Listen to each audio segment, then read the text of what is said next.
What is up guys? So sa video na to, share ko lang sa inyo kung ano yung mga latest parts na mga pinalitan natin sa GSX and mga minor upgrades sa accessories. So tara, let's go!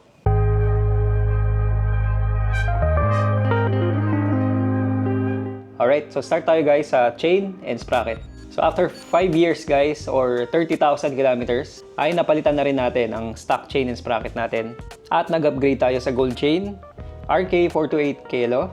And ang sprocket natin guys ay Jomtai Pro Series. So gusto ko lang din shoutout si Brother Ricardo Giles. Maraming salamat bro for recommending this sprocket, no. So sa kanya ko to nakita guys. And siya ang naging inspiration natin dito sa pagpili ng sprocket set na to guys. So again Brother Rick, maraming salamat. 1545 ang sprocket combination natin guys. C49 carbon steel na lightened yung design. Sige guys, parang spokes yung design niya, no. At mas magang siya kaysa sa stock sprocket natin. Same din dun sa harap guys, may mga lightning holes din yan. So hindi pa natin na-testing to guys since medyo nag-uulan no? Masama ang panahon.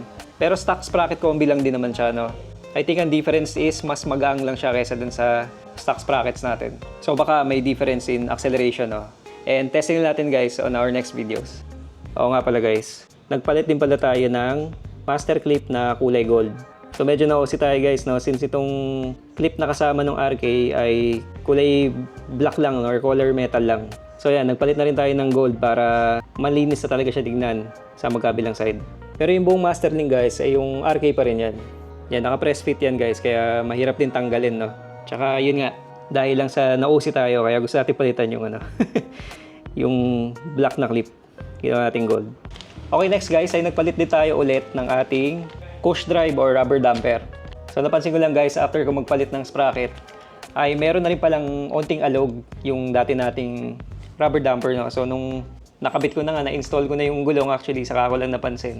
And kakapalit lang din natin ito last year, no? Pero yun nga, unfortunately, ay meron na siya kaagad clearance. Actually, hindi naman ganun kalaki yung play niya. Ito yun guys, ito yung luma. Konting-konti lang talaga, pero yun nga, medyo na-OC tayo no? Kaya pinalitan na rin natin ng bago. So yun, bago na ulit ang ating rubber damper guys. So as you can see, yeah, wala na siyang play. Masikip na siya ulit. Alright? So next naman guys ay sa brakes. So nagpalit na tayo ng bagong brake master guys. SGP pa rin, no? Yan, stock na brake master pa rin. And then nagpalit tayo ng brake hose. Yan, Solfili steel braided na brake hose. Titanium color. Nagpalit tayo guys ng bracket dito sa ilalim. Yan, para makuha yung shape ng brake hose, no? At para hindi siya ganun kadikit dito sa ano, radiator. And sa likod guys, same lang din, steel braided na Solfili. And then tayo guys ay nagpalit ng caliper piston seals. So nag-refresh na rin tayo guys ng ating brake calipers, no? Nagpalit na tayo ng mga seal dito sa kanyang sa loob sa piston. Since nakakaramdam na ako guys ng konting dragging sa lalo rito sa rear brakes. Sa harap wala masyado eh. At hindi na siya nakukuha ng leanness, no? So, ni-refresh na lang natin siya. Nagpalit tayo ng mga seals para gumanda ulit yung laro ng piston, ng caliper piston. And yan, wala na talagang dragging.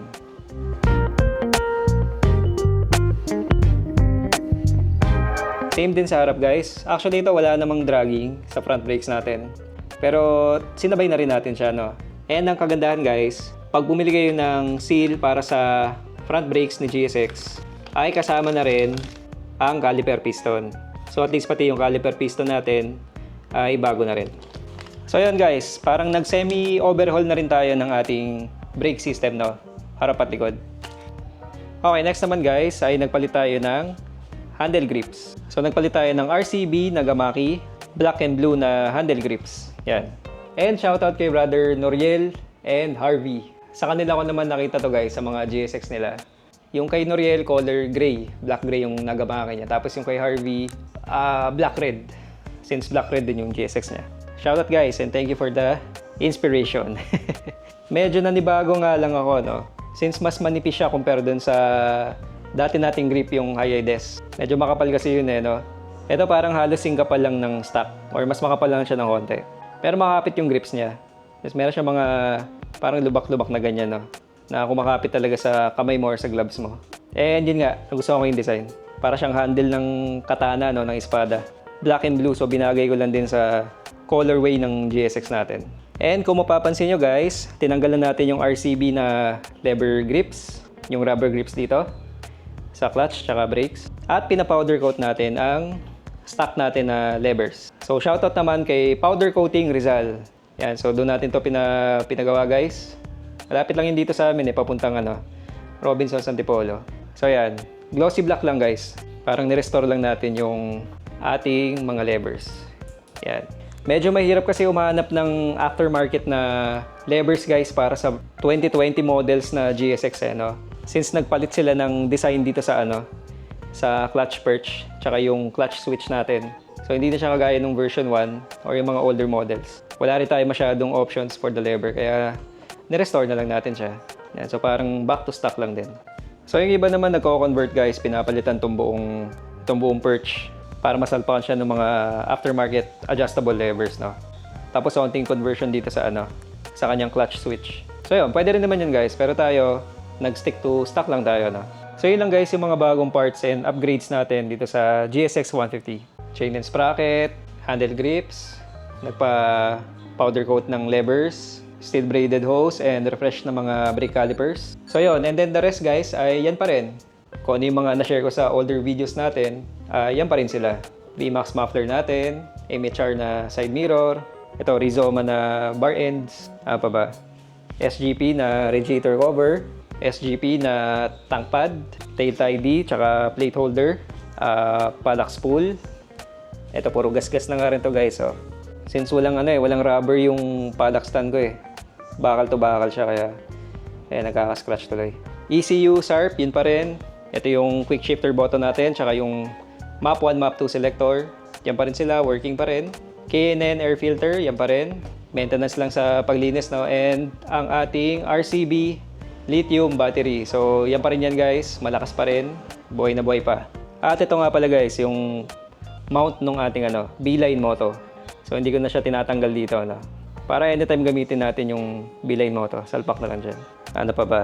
Ito, gauge protector na clear. Yan pa rin yan guys.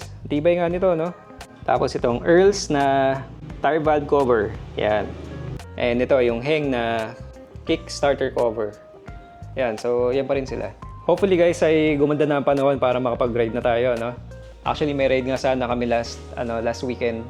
So yun nga, it's the rainy season na talaga. So hopefully makachempo tayo ng magandang araw, magandang panahon at magkasabay-sabay ang schedule natin para makalabas na ulit at makapag-rides. So yun lang guys, and binigyan ko lang kayo ng quick update sa ating GSX 150 sa mga bagong parts niya and kung kamusta siya And yun nga, hopefully soon ay makapag-ride na tayo. So that's all guys. Thank you and God bless. Bye-bye.